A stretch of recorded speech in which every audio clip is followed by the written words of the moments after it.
आइए आज हम लोग स्टडी करेंगे कक्षकों की ऊर्जाएं,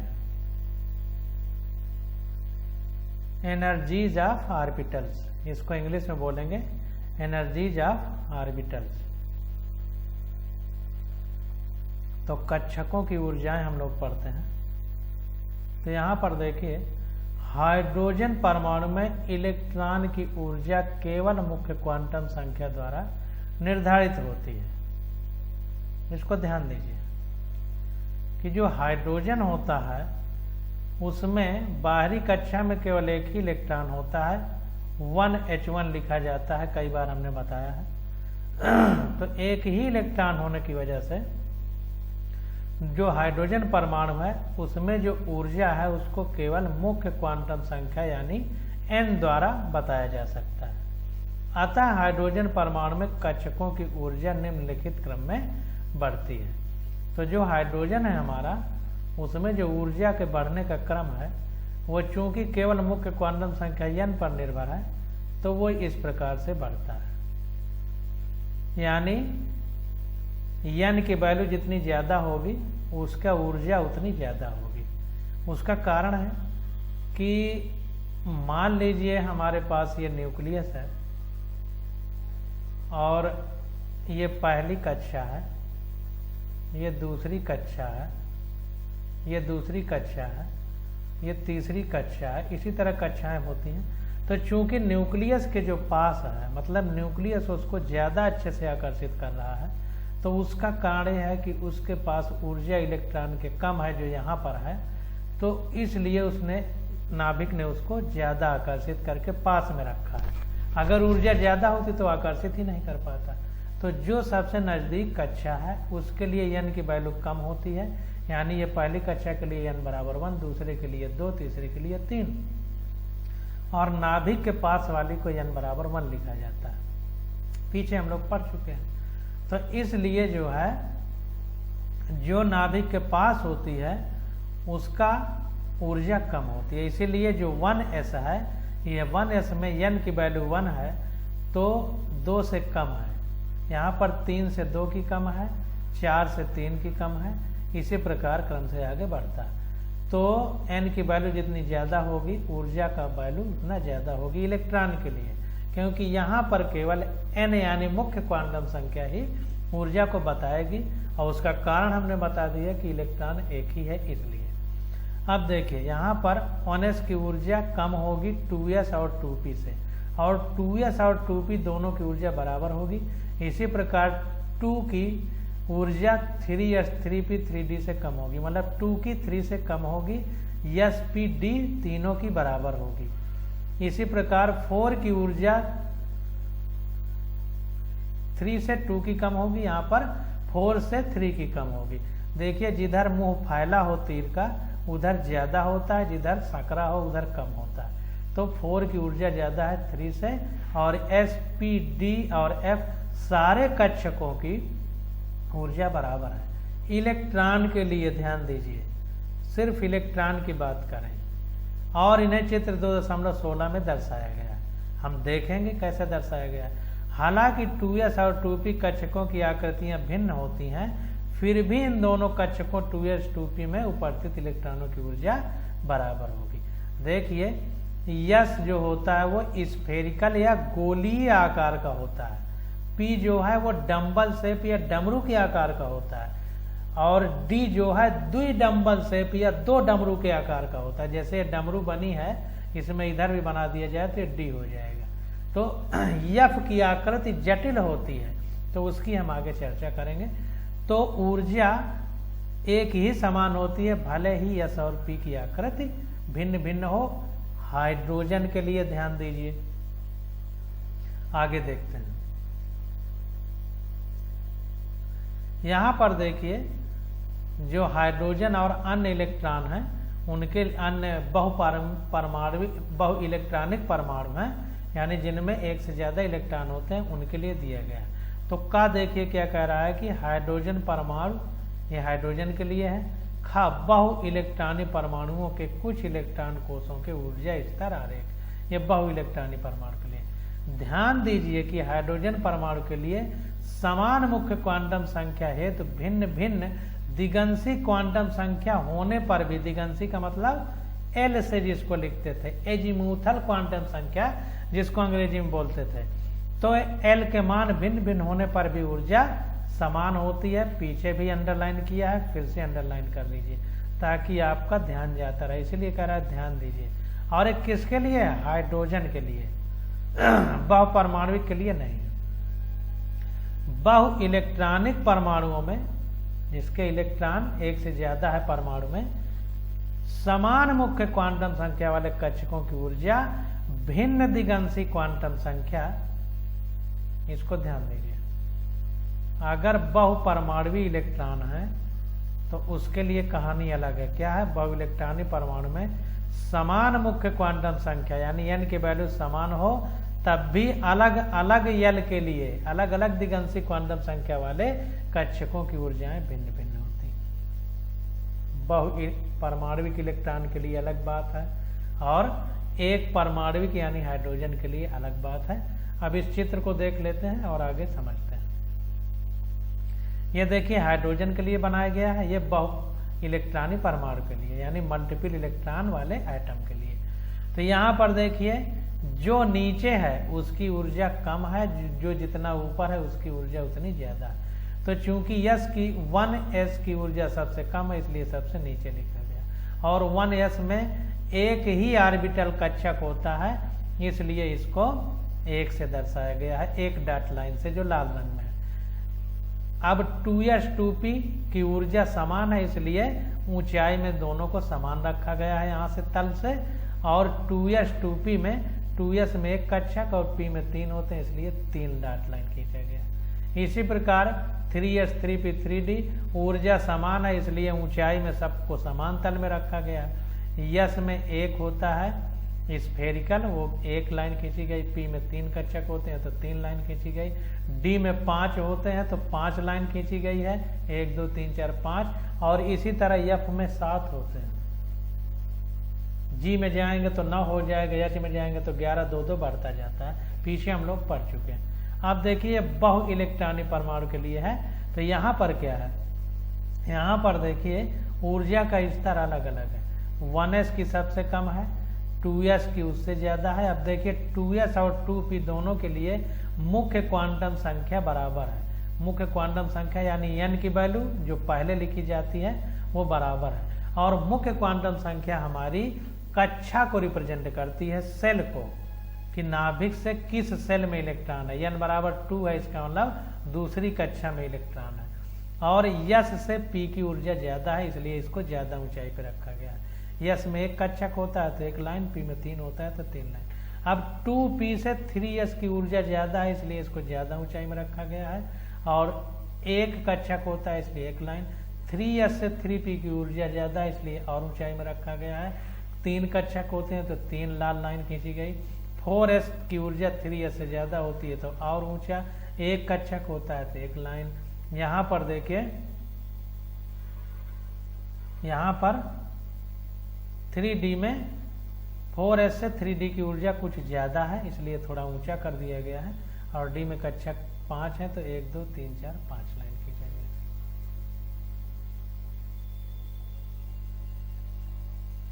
कक्षक कहें या इसको खंड कह सकते हैं, इसको आगे हम लोग देखेंगे। जैसे जब हम लोग बनाते हैं यस भरते हैं इलेक्ट्रॉन तो यस के लिए एक ही खाना होता है, तो एक खाना के लिए इसको लिखा। p में 3 होते हैं तो 3 खाना बनाया जाता है ऐसे ऐसे करके। d में 5 होते हैं तो 5 खाना बनाया जाता है, 1 2 3 4 5, 1 2 3 4 5 खाने, तो ऐसे बनाया जाता है। उसी को लाइन द्वारा, लाल लाल लाइन द्वारा दिखा रहा है। अब आगे देखते हैं हम लोग। समान ऊर्जा वाले कक्षकों को समभ्रंश या डिजनरेट कहा जाता है। अगर ऊर्जा समान हो कक्षकों की यानी ऑर्बिटल्स की तो उनको समभ्रंश हिंदी में और अंग्रेजी में डिजनरेट कहा जाता है। जैसा पहले बताया गया है, हाइड्रोजन परमाणु में 1s कक्षक सबसे स्थायी स्थिति के संगत होता है, यह तलस अवस्था यानी ग्राउंड स्टेट कहलाती है।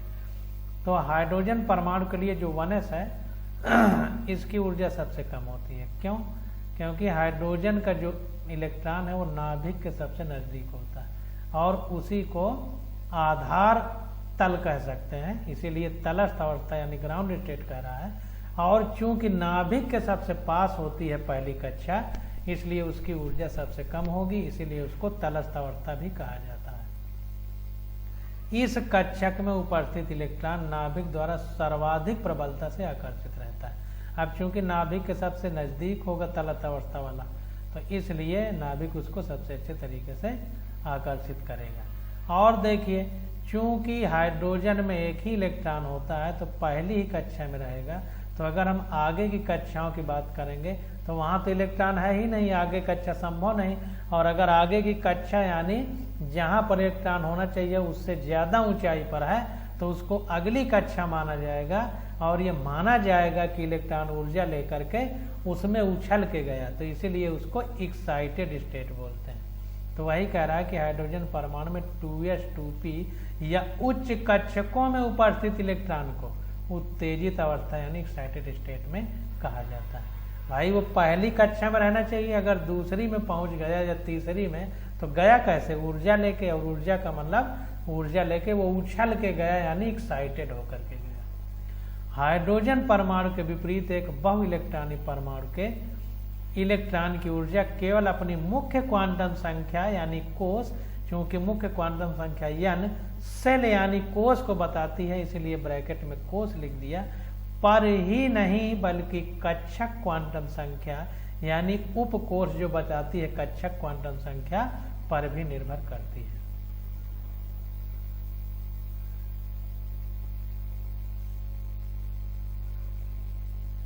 जो सब सेल यानी उपकोष को बताती है उस पर भी निर्भर करती है, जिसको हम SPDF या इनसे दर्शाते हैं या यल से बताते हैं, जो एजीमुथल क्वांटम संख्या दिगंशी जिसको यल कहते हैं।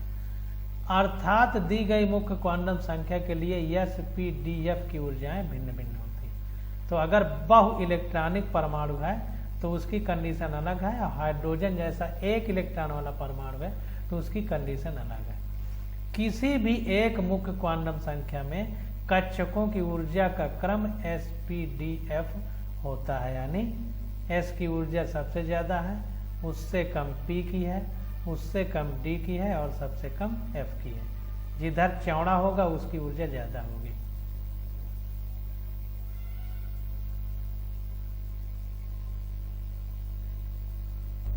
अब यहाँ पर देखिए, जो हिंदी वाली बुक है इसमें कितना बड़ा फॉल्ट है, इसको समझिए आप, इसको सुधार करिए।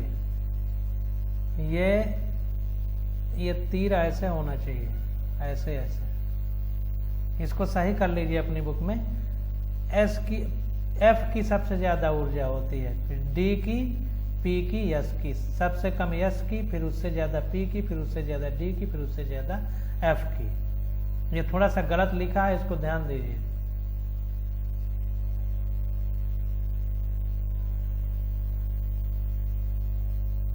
ये बहु इलेक्ट्रॉनिक परमाणु के लिए होता है, तो इसको ध्यान दीजिए, इसको सही कर लीजिए अपनी बुक में।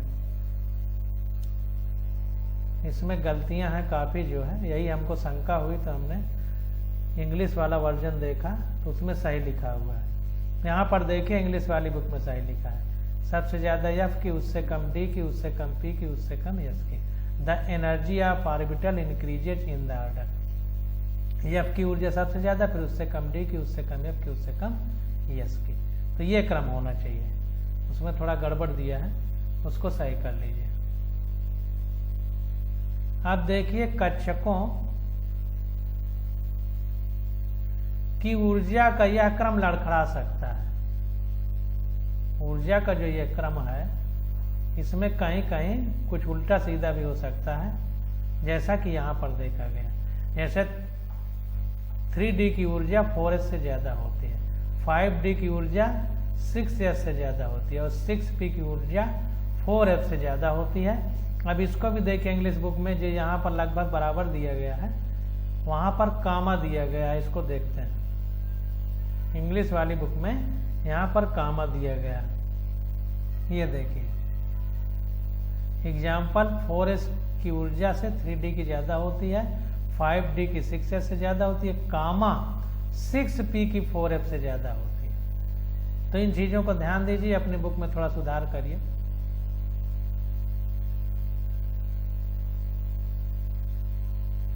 अब देखिए क्या लिख रहा है, उपकोषों में भिन्न ऊर्जाओं का कारण बहु इलेक्ट्रॉन परमाणुओं में इलेक्ट्रॉनों के आपस में प्रतिकर्षण की उपस्थिति है। तो ये जो उपकोष है, सबसेल है, इनमें जो ऊर्जाओं का अंतर है उसका कारण ये है कि जो बहु इलेक्ट्रॉनिक परमाणु है जिनमें इलेक्ट्रॉन ज्यादा है, तो इलेक्ट्रॉन के बीच में आपस में ही प्रतिकर्षण होने लगता है। उसके कारण से ये चीज जो है भिन्न भिन्न ऊर्जाएं हो जा रही हैं उपकोषों की। हाइड्रोजन परमाणु में ऋणावेशित इलेक्ट्रॉन और धनावेशित नाभिक के बीच आकर्षण एकमात्र विद्युत अन्योन्य क्रिया है। तो हाइड्रोजन में चूंकि एक ही इलेक्ट्रॉन है तो नाभिक धनात्मक है, इलेक्ट्रॉन ऋणात्मक है, तो धन ऋण यानी नाभिक इलेक्ट्रॉन को आकर्षित कर रहा है, इलेक्ट्रॉन के बीच कोई प्रतिकर्षण नहीं, तो इसलिए उसमें ऐसी स्थिति नहीं उत्पन्न होती। बहु इलेक्ट्रॉन परमाणुओं में इलेक्ट्रॉन तथा नाभिक के बीच आकर्षण के अलावा परमाणु में उपस्थित एक इलेक्ट्रॉन का दूसरे से प्रतिकर्षण भी होता है। इस प्रकार एक बहु इलेक्ट्रॉन परमाणु में इलेक्ट्रॉन का अस्तित्व प्रतिकर्षण की तुलना में अधिक आकर्षण अन्योन्य क्रिया है। तो इसको ध्यान दीजिए।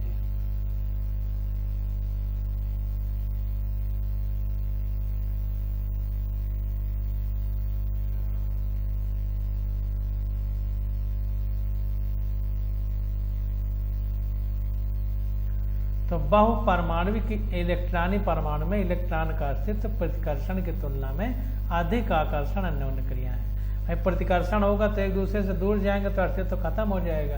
तो जो नाभिक का आकर्षण है उसके कारण इसका स्थायित्व है इलेक्ट्रॉन का। सामान्यतः बाहरी कोश में उपस्थित इलेक्ट्रॉन के अंदर के इलेक्ट्रॉनों से प्रतिकर्षण अन्योन्य क्रिया अधिक महत्वपूर्ण है। अब देखिए, मान लीजिए कोई नाभिक है, यहाँ पर हमने बना दिया। अब इसके बाहर जो कक्षाएं हैं, मान लीजिए इस तरह कक्षाएं हैं, इस तरह कक्षाएं हैं, तो जो बाहरी कक्षा का इलेक्ट्रॉन होगा, यहाँ पर जो इलेक्ट्रॉन होगा और यहाँ पर जो इलेक्ट्रॉन होगा, तो ये पास पास में है तो इनके प्रतिकर्षण ज्यादा होगा। जो दूर होगा उससे यहाँ वाले इलेक्ट्रॉन से इसका प्रतिकर्षण कम होगा, यहाँ वाले से ज्यादा होगा। इसलिए वो ये कह रहा है कि सामान्यतः बाहरी कोश में, बाहरी कोश इसलिए लिया जा रहा है क्योंकि नाभिक का आकर्षण भी यहाँ कम है। नाभिक का आकर्षण उतना नहीं है जितना इलेक्ट्रॉनों के बीच प्रतिकर्षण है। तो सामान्यतः बाहरी कोश में उपस्थित इलेक्ट्रॉन के अंदर के इलेक्ट्रॉनों से प्रतिकर्षण अन्योन्य क्रिया अधिक महत्वपूर्ण है। क्यों? क्योंकि इधर तो नाभिक का आकर्षण है तो आकर्षण अन्योन्य क्रिया ज्यादा महत्वपूर्ण है, लेकिन बाहर नाभिक का चूंकि आकर्षण उतना नहीं है इसलिए प्रतिकर्षण अन्योन्य क्रिया ज्यादा महत्वपूर्ण है। दूसरी ओर नाभिक में धनावेश यानी Ze बढ़ने के साथ, नाभिक के धनावेश को Ze कह रहा है, बढ़ने के कारण इलेक्ट्रॉनों में आकर्षण अन्योन्य क्रियाएं बढ़ती हैं। अब जाहिर सी बात है कि नाभिक में अगर धनावेश बढ़ जाए तो चूंकि धनावेश बढ़ गया इसलिए ज्यादा पावर से इलेक्ट्रॉन को खींचेगा, क्योंकि धन ऋण को खींचता है, तो जब उसका पावर बढ़ा दिया जाएगा तो इलेक्ट्रॉन को ज्यादा अच्छे से खींचेगा ना। तो वही कह रहा है कि दूसरी ओर नाभिक में धनावेश यानी Ze बढ़ने के कारण इलेक्ट्रॉनों में आकर्षण अन्योन्य क्रियाएं बढ़ती हैं। अंदर कोशों में उपस्थित इलेक्ट्रॉनों के कारण बाहरी कोश का इलेक्ट्रॉन नाभिक के आवेश Ze को पूरी तरह महसूस नहीं कर पाता है। बाहर का इलेक्ट्रॉन है चूंकि दूर है इसलिए नाभिक के जो आकर्षण है उसको पूरी तरह से वो नहीं महसूस कर पाता है। अर्थात आंतरिक इलेक्ट्रॉनों द्वारा नाभिक के धनावेश पर आंशिक आवरण के कारण इस आवेश का प्रभाव पूरा नहीं पड़ता है। वेरी वेरी मोस्ट इम्पॉर्टेंट, तो इसको ध्यान दीजिए, बहुत इंपॉर्टेंट है सारी लाइनें कि जब बाहर अगर यहाँ पर इलेक्ट्रॉन ज्यादा हो तो एक तरह से ये आवरण का काम करेंगी, ढकने का काम करेंगी नाभिक को, तो बाहरी कक्षा वाले इलेक्ट्रॉन को पूरा नाभिक आकर्षित नहीं कर पाएगा। तो उसी को आवरण कह रहा है। आवरण मतलब किसी चीज से ढक लेना।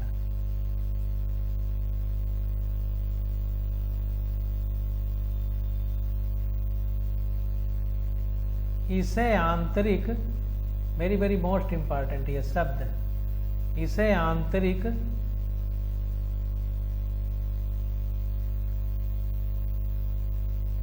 इसे आंतरिक इलेक्ट्रॉनों द्वारा बाह्य इलेक्ट्रॉनों का नाभिक से परिरक्षण यानी सील्डिंग कहा जाता है। Very very most important.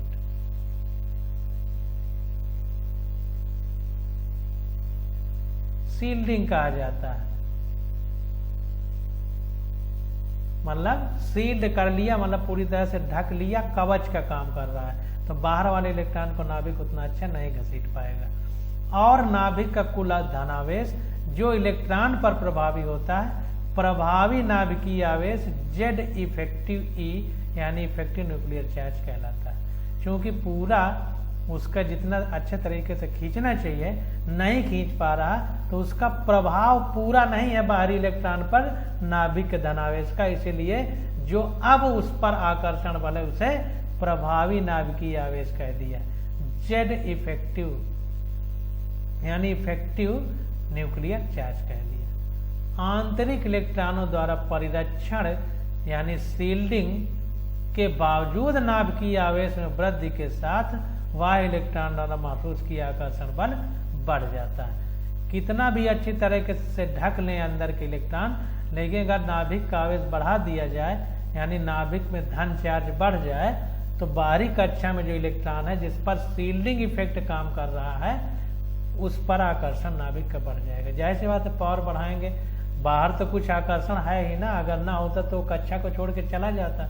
कुछ आकर्षण है ही, तो जब धनावेश बढ़ा देंगे नाभिक में तो आकर्षण और ज्यादा हो जाएगा। दूसरे शब्दों में नाभिक और इलेक्ट्रॉनों के बीच अन्योन्य क्रिया की ऊर्जा अर्थात कक्षक ऊर्जा परमाणु संख्या जेड के बढ़ने के साथ घट अर्थात अधिक ऋणात्मक हो जाती है।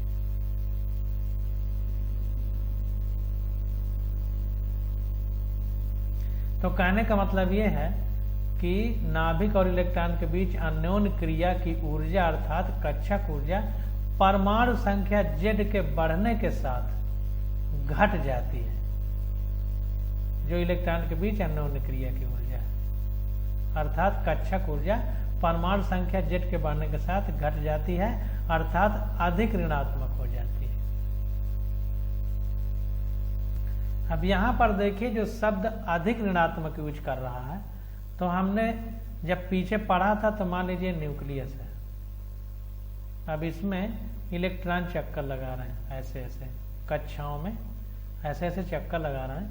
तो हमने नाभिक के जितना पास था उसको निगेटिव माना था और छोड़ के अगर अनंत में चला गया इलेक्ट्रॉन, मान लो अनंत में चला गया, इसका मतलब इनफाइनाइट में चला गया इलेक्ट्रॉन, तो इसका मतलब नाभिक के आकर्षण से दूर चला गया, तो उस ऊर्जा को हमने जीरो माना था।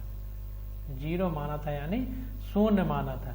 तो जैसे जैसे नाभिक के पास आएगा तो उसको निगेटिव मानते जाते हैं, क्योंकि ऊर्जा इसकी घटेगी तभी वो नाभिक के पास आएगा और आकर्षण में बंधेगा। यहाँ अनंत में इसका मतलब ऊर्जा लेके वो नाभिक के आकर्षण से दूर आया, तो इसीलिए इसको जीरो माना गया।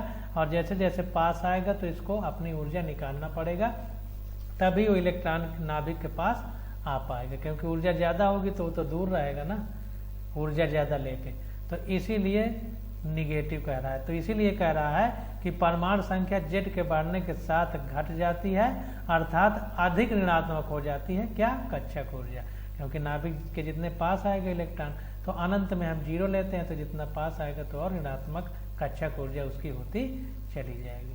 तो इस बात को ध्यान देना है कि निगेटिव क्यों लिखा है। अब देखिए, आकर्षण एवं प्रतिकर्षण दोनों अन्योन्य क्रियाएं कोश के आकार तथा उसमें उपस्थित कक्षक की आकृति जिसमें इलेक्ट्रॉन उपस्थित है पर निर्भर करती है।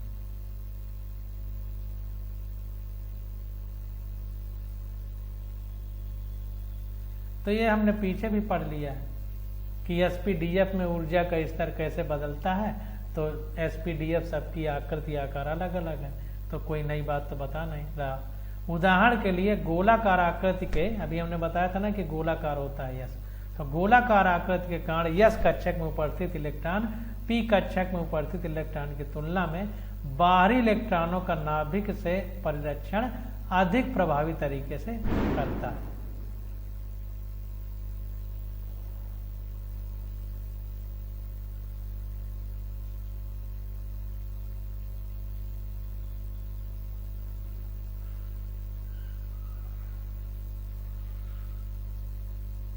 इसी प्रकार पी कक्षक में उपस्थित इलेक्ट्रॉन डी कक्षकों की तुलना में अधिक परिरक्षण करते हैं, चाहे ये सभी कक्षक एक ही कोष में है। इसके अलावा एक ही कोष में गोलाकार आकृति के कारण एस कक्षक इलेक्ट्रॉन पी कक्षक इलेक्ट्रॉन की तुलना में और पी कक्षक इलेक्ट्रॉन डी कक्षक इलेक्ट्रॉन की तुलना में नाभिक के पास अधिक समय व्यतीत करता है।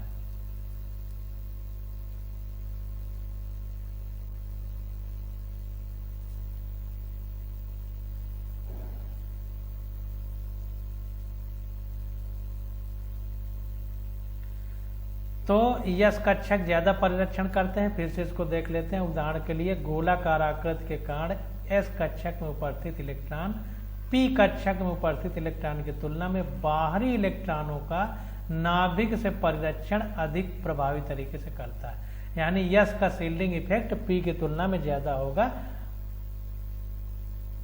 परिरक्षण प्रभाव जिसको कहते हैं। इसी प्रकार पी में उपस्थित इलेक्ट्रॉन डी कक्षकों की तुलना में अधिक परिरक्षण करते हैं, यानी पी का शील्डिंग इफेक्ट डी से ज्यादा होगा, चाहे ये सभी कक्षक एक ही कोष में है, चाहे एक ही सेल में ये सब हो। इसके अलावा एक ही कोष में गोलाकार आकृति के कारण यस कक्षक इलेक्ट्रॉन पी कक्षक इलेक्ट्रॉन की तुलना में और पी कक्षक इलेक्ट्रॉन डी कक्षक इलेक्ट्रॉन की तुलना में नाभिक के पास अधिक समय व्यतीत करता है। तो जो जितना अच्छा शील्डिंग करेगा, परिरक्षण करेगा नाभिक का, तो नाभिक उसी को तो अपने पास ज्यादा रखेगा। तो इसीलिए यस कक्षक इलेक्ट्रॉन पी कक्षक इलेक्ट्रॉन की तुलना में और पी कक्षक इलेक्ट्रॉन डी कक्षक इलेक्ट्रॉन की तुलना में नाभिक के पास अधिक समय व्यतीत करता है। क्यों? क्योंकि वो अच्छा परिरक्षण कर रहा है। जो आपकी रक्षा करेगा उसी को तो आप पास रखेंगे। दूसरे शब्दों में किसी एक कोष यानी मुख्य क्वांटम संख्या सेम हो के लिए दिगंशी क्वांटम संख्या यल बढ़ने के साथ इलेक्ट्रॉन द्वारा महसूस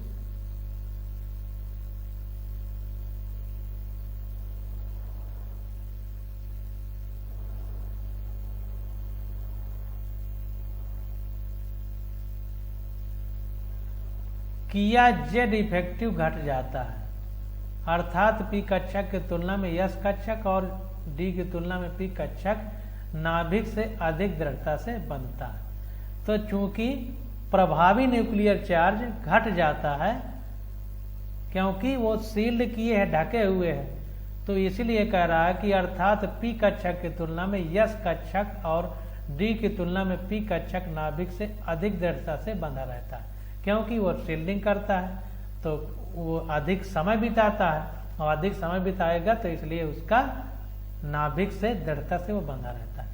पी कक्षक के इलेक्ट्रॉन की तुलना में यस कक्षक के इलेक्ट्रॉन की और डी कक्षक के इलेक्ट्रॉन की तुलना में पी कक्षक के इलेक्ट्रॉन की ऊर्जा कम होती है।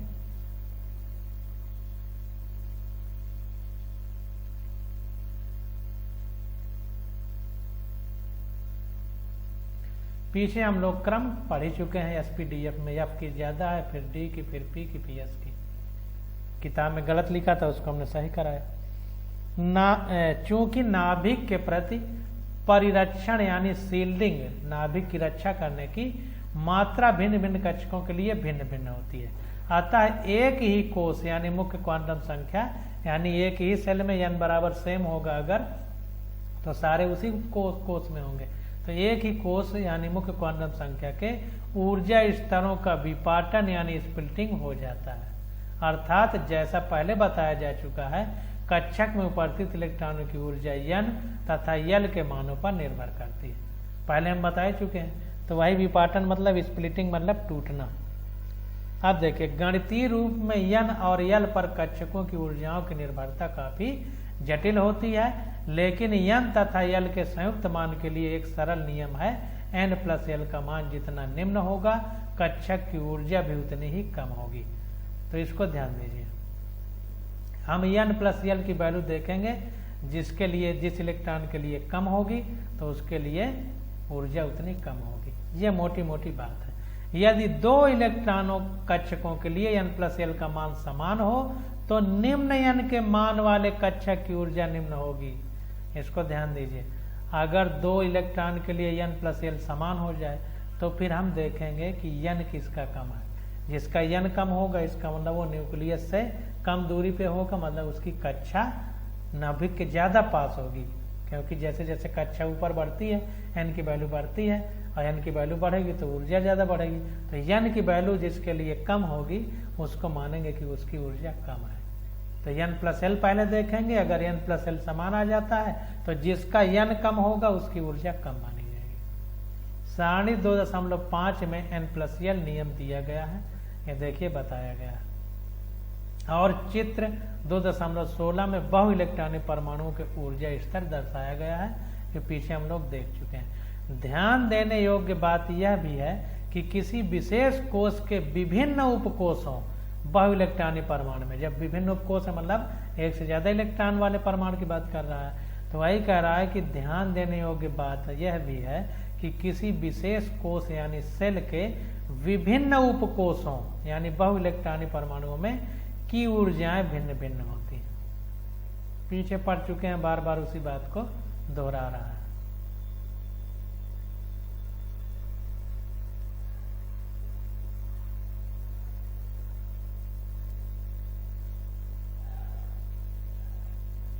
किसी विशेष कोष के लिए अगर उपकोष बहु इलेक्ट्रॉनी है तो उसकी ऊर्जाएं भिन्न भिन्न होती है। हालांकि हाइड्रोजन परमाणु इनकी ऊर्जाएं समान होती हैं, पीछे पढ़ चुके हैं। अंत में यह बताना उचित होगा कि परमाणु संख्या Z इफेक्टिव बढ़ने के साथ समान उपकोषों वाले कक्षकों की ऊर्जाएं कम होती जाती हैं।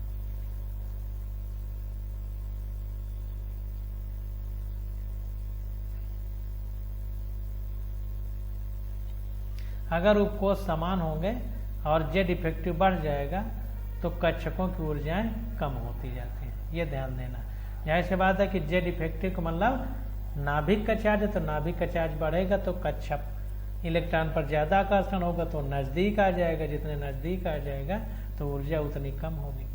उदाहरण के लिए हाइड्रोजन परमाणु के 2s कक्षक की ऊर्जा लिथियम के 2s कक्षक की तुलना में अधिक होगी और सोडियम की तुलना में लिथियम की ऊर्जा अधिक होगी।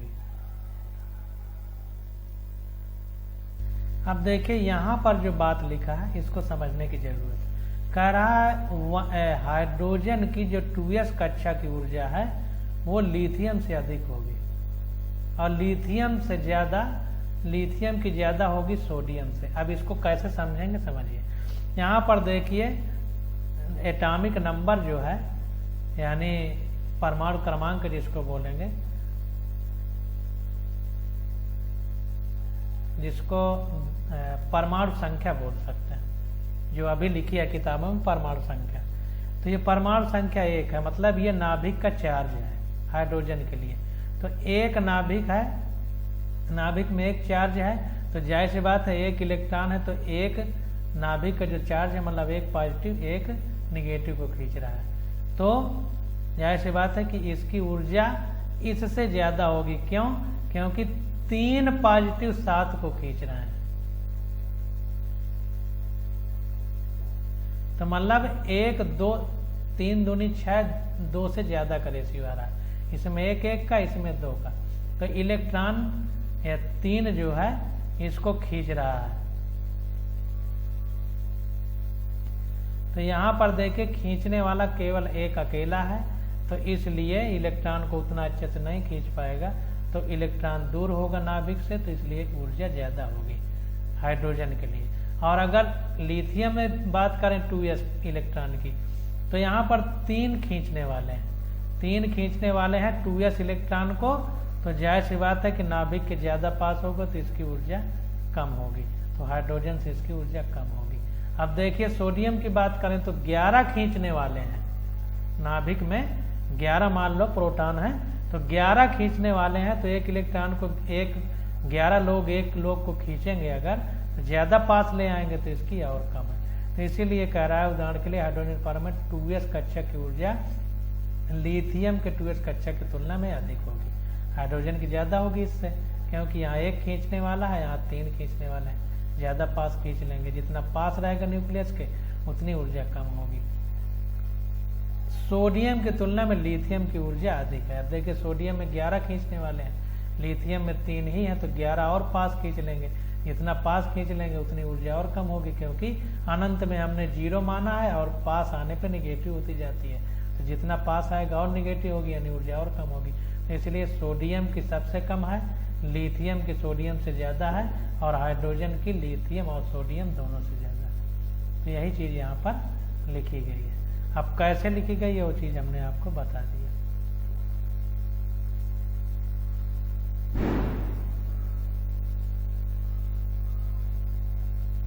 और यही क्रम आगे जारी रहेगा। जैसे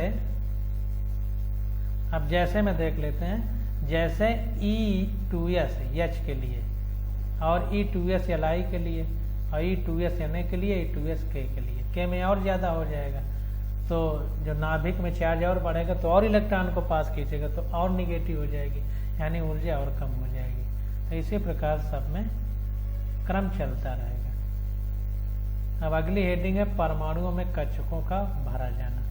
परमाणु में कक्षक जो है ऑर्बिटल्स, उनको कैसे भरा जाता है, इसको हम लोग अगले लेक्चर में स्टडी करेंगे।